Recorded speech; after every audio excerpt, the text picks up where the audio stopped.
Hey folks, welcome back to Road Hard Restorations. My name's Steve. We're working in my home garage, and on this video, we're going to be putting this little 318 short block together. Here's the engine, mostly cleaned up. Still got to hone the cylinders out. Go around, make sure everything's nice and clean. Install the cam bearings, crank, put in all the pistons. One more final cleaning and wipe down.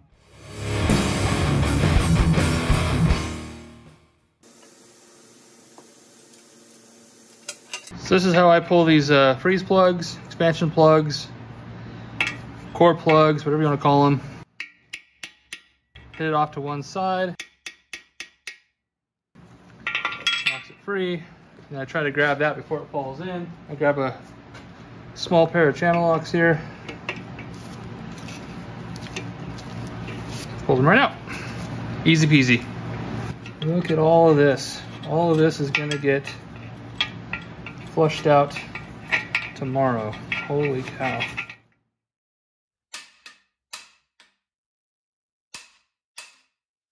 Number 2.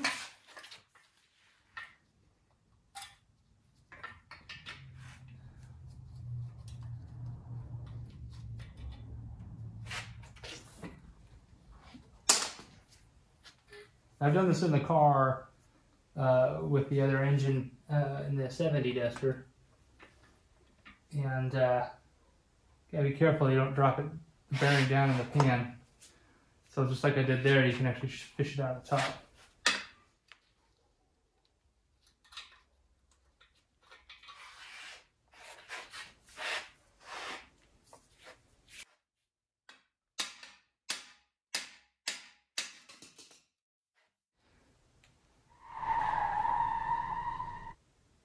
You know what? This thing's on backwards. Well, I'll be damned. All right, well, that's what I did wrong. I mean, it worked to get them out. Wow, I made that a whole lot harder than it needed to be. Okay.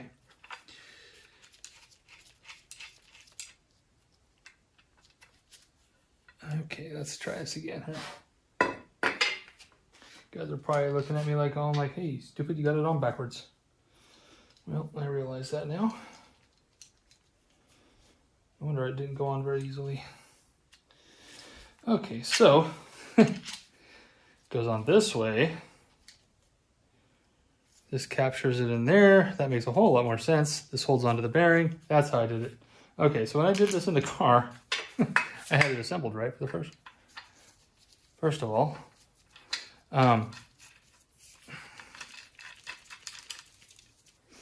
Second of all, okay, so when you push the bearing through, let me grab a bearing here. This actually fits and holds onto the bearing, and then you expand it, holds onto the bearing, and then when you push it through, it stays on there. What I did is I took a couple zip ties and I wrapped them around here. It kind of made a couple fingers to hold up to keep the bearing from sliding off. So I was able to actually push the tool through a little bit to one of these openings, and then I was able to just kind of fish it off of there and pull it out. So that's how it went. Okay. So that's how it goes on. I had it on there backwards. Still worked, but yeah, that'll help keep it where you need it to be. So no wonder I was having problems. Okay. Carefully feed this through. That'll keep it centered. That's the proper way to set it up.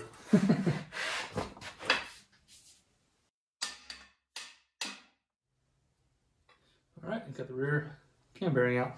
All right, now I can finish getting this block cleaned up.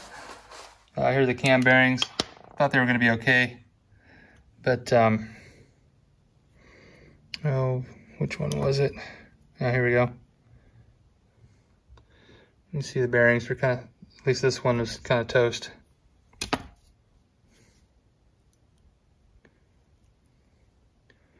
So this one's going bye-bye. All right, next up is the pistons. Get them ready to reassemble. Got to clean them up first. I already got 7 of them done. And got the ringlands cleaned up, got the tops cleaned up. Everything's ready to go. Just have one more to do. You can see it's kind of a little more stiff when you're trying to move them. So let's get this thing all cleaned up.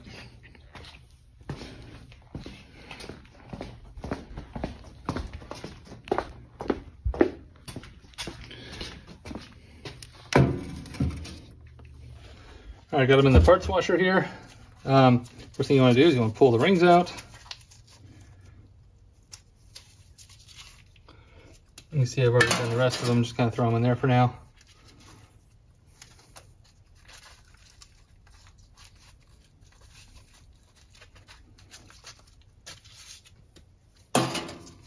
Some of them come out easier than others.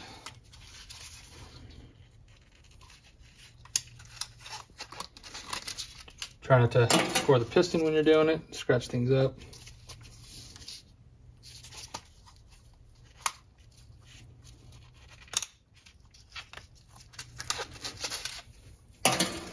Kind of unroll them.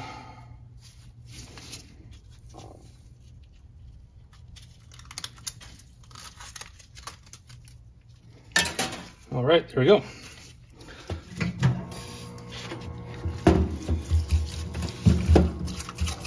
Just clean the piston pin. Set that over. Clean the piston pin again. Now it moves freely. Let's kind of get in here a little bit.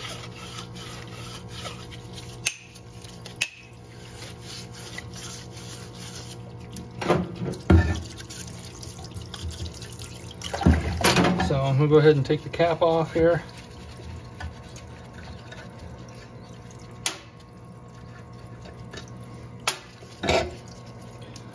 Quick look at the bearing. All of these bearings look really good actually for as old as this engine is.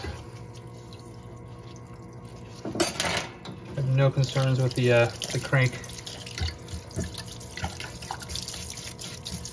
Clean off the threads.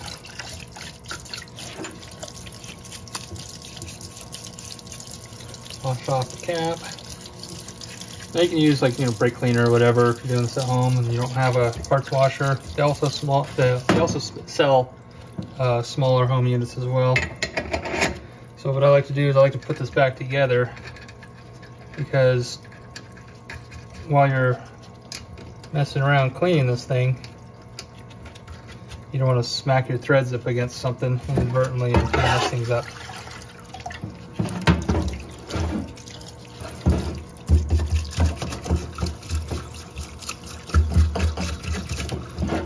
Kind of give us a light brushing.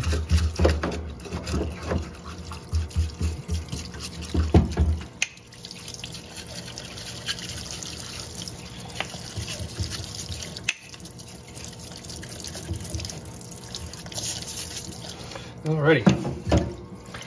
So just set that up like so. Stay put. There.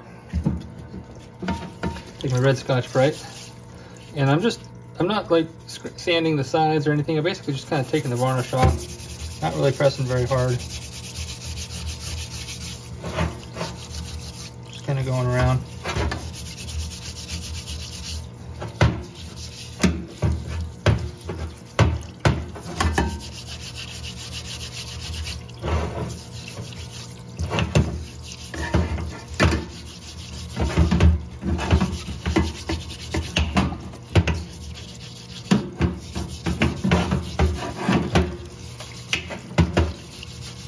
It's almost as if I'm wet sanding it with the solvent running across it constantly. Not that that matters, it's just I can do it, might as well. Okay, so you can see the top here. This is the one. Actually, I found another one. It's got that little contact from the valve.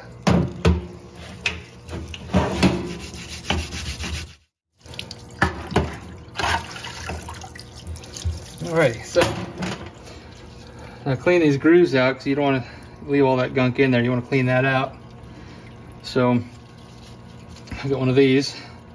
Basically, it's different sizes, fits in the groove, and you basically just go around a few times,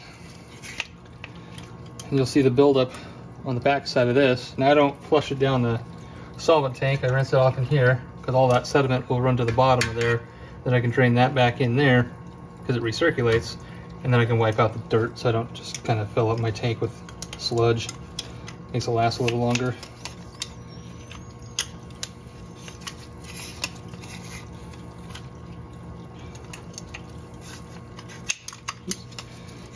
here. There's that little hole that retains the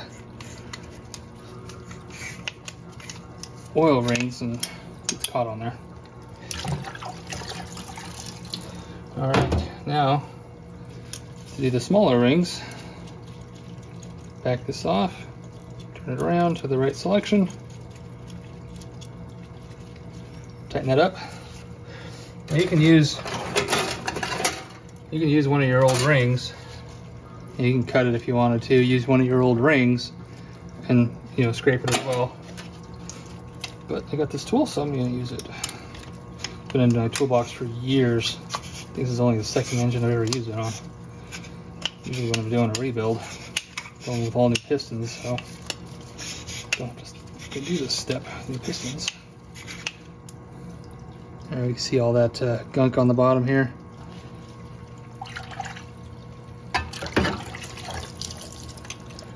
Go around again.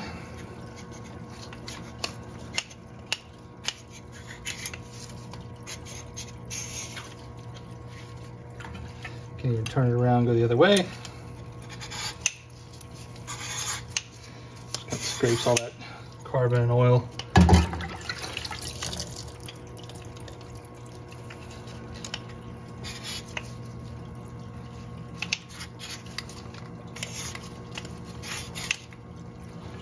Yeah, I don't know if you see all that gunk on there.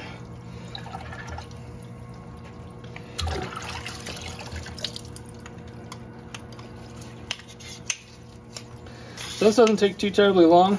I got the first 7 done within the time frame of one entire Master of Puppets album. And then it went on to the next album, and I stopped it so I can record this for you. So, it gets quicker the more you do them too. First one takes the longest, figuring out what's going to work. That's how it usually goes. There you go. One cleaned up-ish piston. Ready to dry it out. Put new rings on it, new bearings. Alright, so the next step in this build is to go ahead and get the crank prepped. I'm just doing a quick little polish on it. You can see how I got this one all done, nice and clean. I haven't seen any issues with the crank just yet. I could probably run it the way it is. I mean, you can see the little line here where the separation of the 2 rod bearings rode. I don't even feel that, but it doesn't hurt just to clean them up a little bit. So let me just go ahead and show you how I perform this. It's pretty straightforward. It's just your typical blue collar backyard crank polishing, cleaning it up. Now, if you had any big nicks or grooves or anything from spun bearings or whatever, obviously this won't work. But basically it was a relatively clean running engine, I guess. Didn't have any issues with the bearings, just a lot of miles. So I used the WD-40 on there. Take a piece of flat shoelace.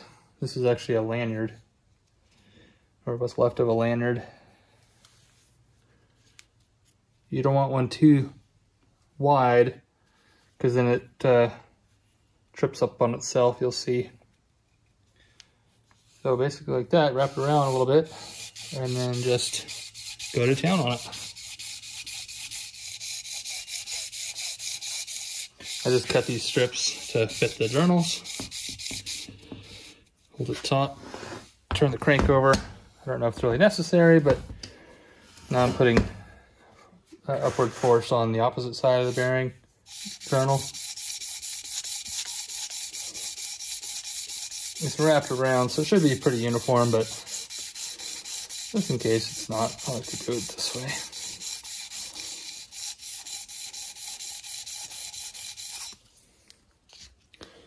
It's really all it should need. Okay, I'm gonna do one more here for you. That'll knock out the rest. Again, a little bit of 40. little goes a long way. All right, get you a little closer here. You can see this line here. Like I said, I don't feel it. It's actually rubbing off my finger, but put a little bit of 40 on here. And again, wrap the shoelace around there. Try not to overlap it. You know, you want them separate. You want to spread the load out a little bit. You know, I'm going to try to go around one more time. I don't know if it'll work that or not. This rope's a little too small. Okay.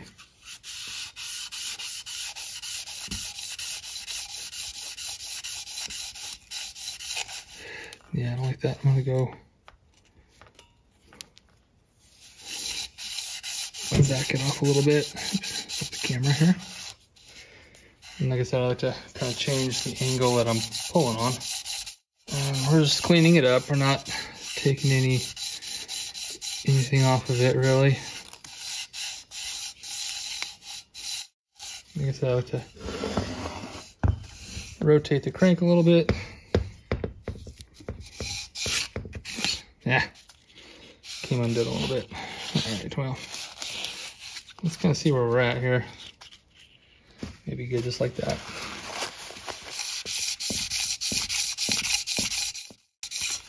Okay.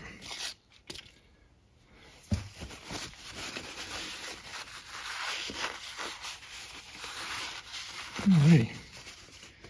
That's gonna look pretty good. Got 3 more to do. Oh, 4. Gotta do the front. Alright, I got all the journals polished up. They all turned out pretty good. So I'm gonna go ahead and polish this over one more time. I'm gonna be using this actual polishing paper. It's like a super fine grit. Now you can use just regular automotive sanding paper, 800,000 grit or whatever you choose to use. It's gonna cut my strips and then go over it one more time to give it a nice finer polish. Polished up, ready to go. Got everything I needed now to put the car back together, or the engine back together rather. Bearings, rings, all of the hardware in here is for the engine and front end of the car. I'm gonna run that through the tumbler, get them all cleaned up. So, see how well I labeled my individual baggies. Oh, I even found some of these in my engine tool drawer. These will go on the rod bolts when I step them back in the motor so I don't nick the crank that I just got done polishing. You probably saw this on the last video.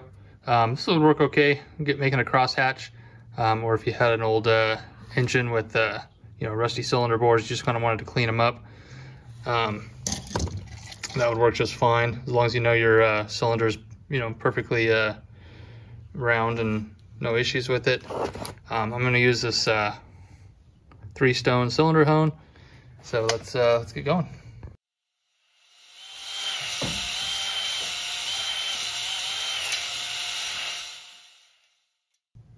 All right, got all 8 cylinders honed out, ready to go. Got the crosshatch going. Got the crank polished. It's ready to go. Just gotta do one final wash down on these parts before I start putting them back together. All right, got the cam bearings in. I didn't turn the camera on. Quite frankly, it's a pretty tedious job putting those in. You get one shot at it. I actually have 3 sets here. Well, this is not a set. This is just the rear main bearing. The rear cam bearing for the 5.9 that's in the 70 Duster. That's the old original OEM one. But I didn't change out this bearing when I put the new Hughes cam in there, Hughes Engines cam, because you have to knock out the rear plug to do that. And I didn't have the engine out of the car when I changed the cam and bearings, and the back bearing looked pretty good, so no worries there. This is the kit that I just put in the engine. I did goof up on this one. Might have been able to, sneak that one back in. There's nothing wrong with the surface. It wasn't out of round, but it did have to drive it through because what happens is when I hit the tool, it bounced, and when it bounced, I lost the clocking position. I didn't catch it, so after I drove it in, I looked, and the hole was almost all the way off. So I had to drive it all the way out, and fortunately I had another set. I had bought the second set, so I robbed that bearing out of it. I bought the second set for when I did the 5.9 because the very front cam bearing is difficult to install because you don't have the guide to the cone to put the front in, so you have to make sure you're perfectly square when you're lined up with the front cam bearing. Fortunately, I got this one on in the first try, so that's a win. All right, guys, here's the cam bearing installer. That works really well at extracting them. I just use these two sizes for the small block Mopar. Obviously, it's got an assortment. This one's probably the same thing as like the Lyle, but this one's a performance tool. I just got it off of Amazon. I'll put a link down in the description so you can go check it out. It was the most affordable one, and I think they're all pretty much kind of built the same. So yeah, it wasn't too bad. It was a good purchase. Saves me a trip to the machine shop. Spending the money to have that done. Great little tool to have. Recommended if you're going to do any more than a couple engines. Unless you have a machine shop close by. For me, it's at least an hour each way, so into town. So yeah, it's a great little tool. Happy with it. Okay, got the top half of the bearings in. I'm gonna set the crank in here. I did put a little lube in there. Didn't go too heavy with it. Just a little will do.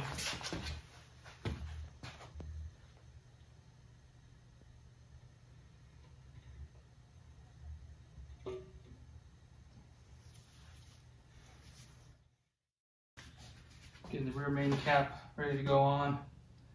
I'll put some RTV in the corners here.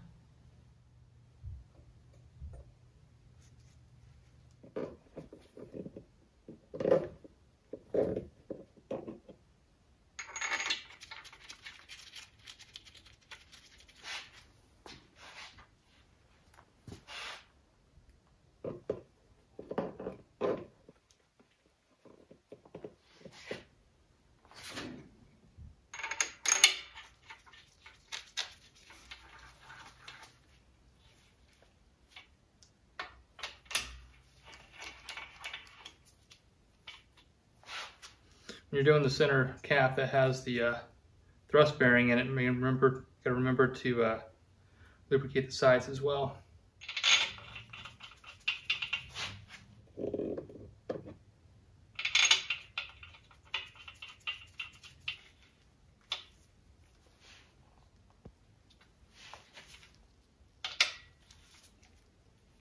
I just kind of did these kind of hand tight. I only got the front, middle, and rear end. After I start snugging them down, I like to make sure that the crank still spins. It feels pretty good. So let's get these last two caps on. So I'm not globbing this on. I'm just, just smearing a thin layer on there.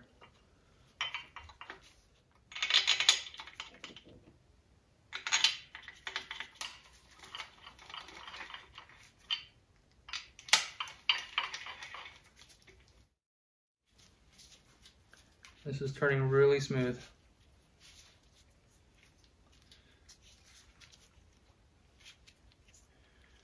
So far so good. Let me do a little visual inspection, make sure everything looks good. Make sure my caps are seated correctly.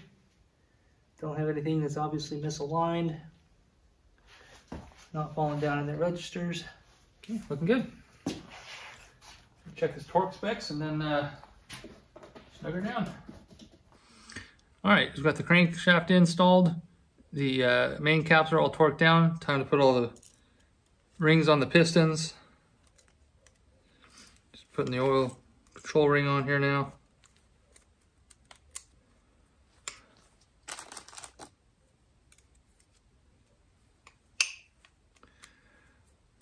I don't like to use a ring expander because I think it just feel like it's gonna break them. So I don't use those.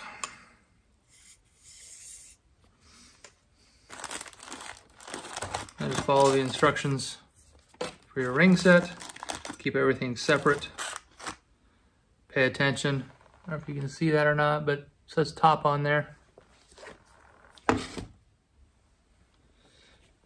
That does not mean the top ring. That means that part goes up to the top of the piston.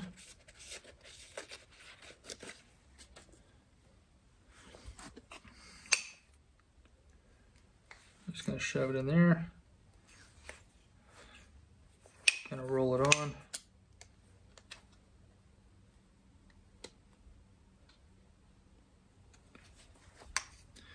Alrighty. That's like that. One more.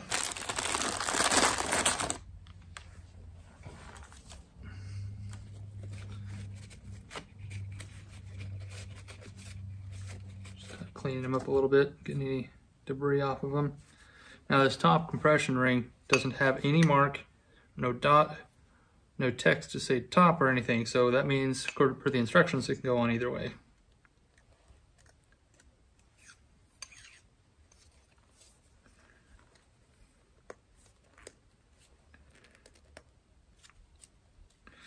Just like so, easy peasy, no tools needed. This is the number 2 cylinder. You can see this is the one that got kissed by the valve a little bit. But I'm gonna run them. Looks like number 3 shared the same fate. Okay, I'm just gonna keep going at this until they're all done. And we'll see when I get ready to pop these in the engine block.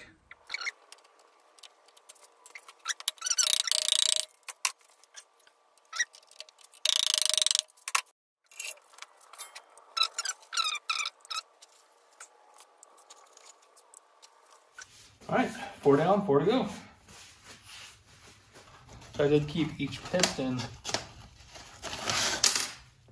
assigned to each of the cylinders that they originally came out of. And when you're doing new rings and bearings, I don't think it really matters too much, but it doesn't hurt. All right, so I'm sure you guys already know this, but in case you don't, these only go in one way. There's a little locking tab in there, and when you're putting them on the bottom, they go lock to lock, so it goes that way. You don't want to turn it around the wrong way. So, and then there's oftentimes a top or an upper and a lower bearing. These particular ones are the same, but check with your engine and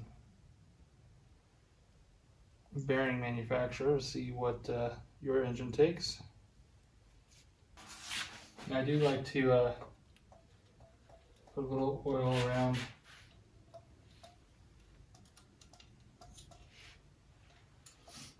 the piston.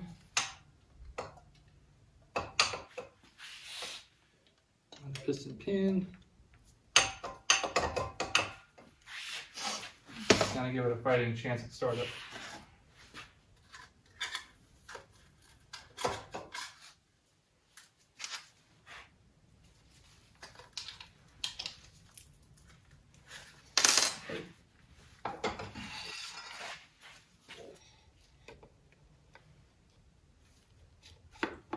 Set it in there. Now, this thing right here, it kind of folds in on itself. So sometimes it comes in kind of crooked. So it's not seated flush against the block. So I just kind of tap on the tool here to get it all the way bottomed out against the deck. Okay.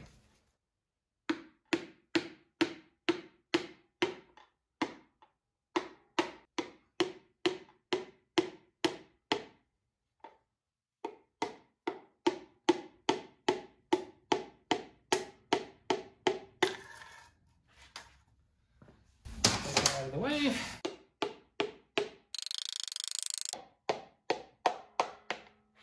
All right, got that one in here. These will simply pull off. If you like to put just a drop or two of oil on the threads there.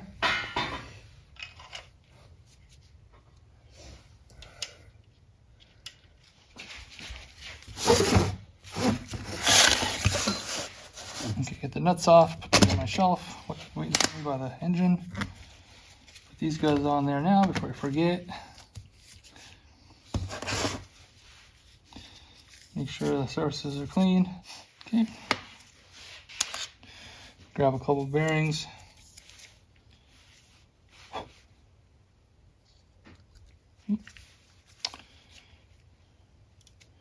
Helps put them in the right way. Okay.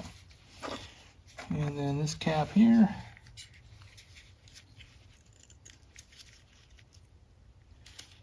There we go.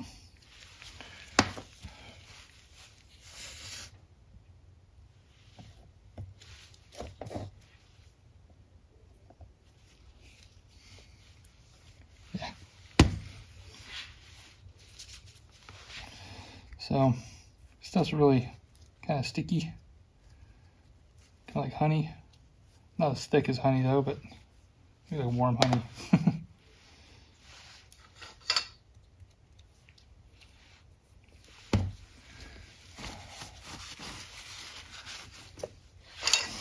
Again, I have aluminum jaws on here. I got the aluminum jaws on here so I don't damage anything. You got the mark right there on the piston, tells me that goes to the front of the engine.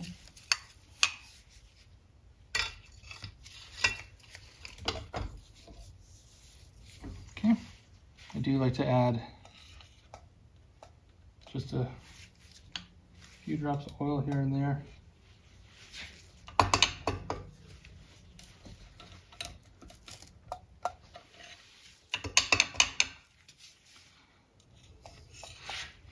That way it doesn't go dry.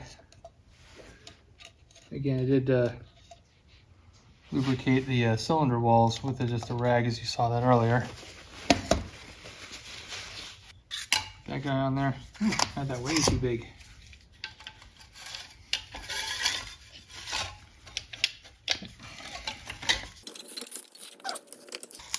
Now you don't want this all the way down, bottomed out, because you want the skirt to stick out, so you can index it into the bore cylinder.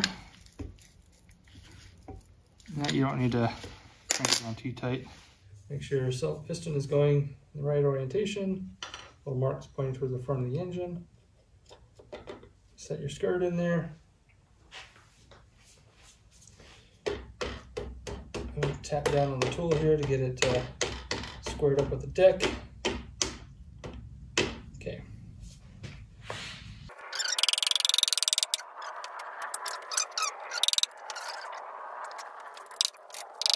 One of the reasons to keep the pistons in the original bore they came out of, regardless if you're using new bearings and stuff, it's just if you're not changing the pistons off, if you're not taking the pistons off the rods, you know everything's gonna be in the right order as far as for oiling. Or if there's anything that's offset one way or the other, they're not always symmetrical, which is why they have that arrow or some sort of a mark to tell you which way is forward. In this case, it's this little guy right there. So some rods will have a hole in there for oiling, for splash oiling. You know, there's a lot of different designs out there, so just kind of keep things. Oh, the other thing too is this one's got a chamfer on one side, whereas the other side's more flat. So this is the chamfer side, goes towards the counterweight on the crank, whereas the flat side will kind of butt up against the opposite piston on that same journal. So you gotta be mindful of all that kind of stuff. Pay really close attention when you take the engine apart if you've never done one before.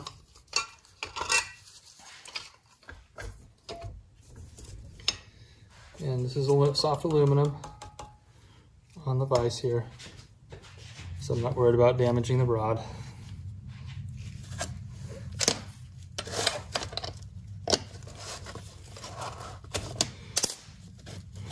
Make sure my piston's facing the right way. Make sure I have my little caps on there. Bearing still there. Still has a bunch of goop on it. Carefully lower her down. Get in there. Tap my ring compressor, make sure it's nice and square with the deck.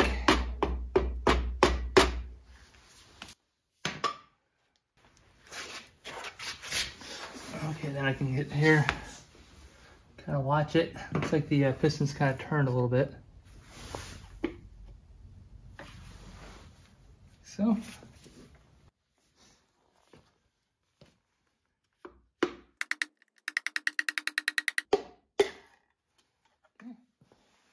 Get out of the way.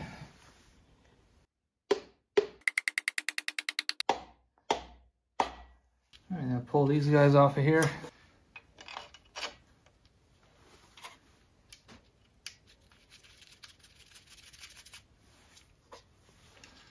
Like I said, it's easier to get to these bolts when the piston's at the bottom of the stroke.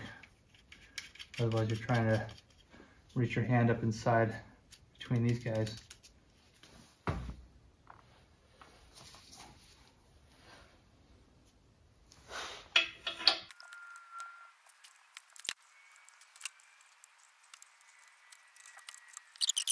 All right, next thing we gotta do is install the oil pump. I still need to clean the actual oil pan itself and put the oil pan on there, but not until I get the cam and the timing chain in there. Let's go ahead and slap a cam in there real quick.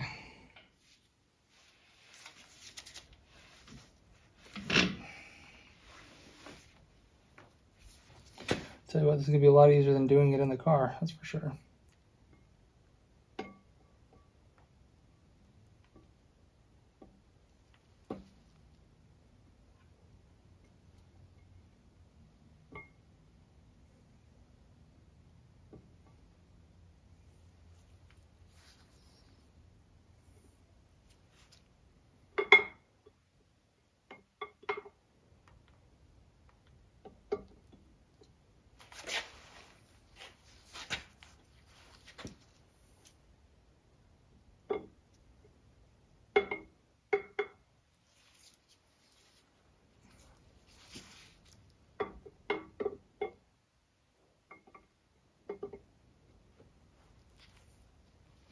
All right, all I gotta do now is put this plate on there, put the rear plug in there, then I can put the timing chain on. I gotta get the number 1 TDC, and then set up the timing chain. We're almost there, getting closer. Hey folks, thanks for watching. Hope you enjoyed the video. Be sure to hit that subscribe button. On the next video, we're gonna be completing this engine and then testing it on this engine run stand.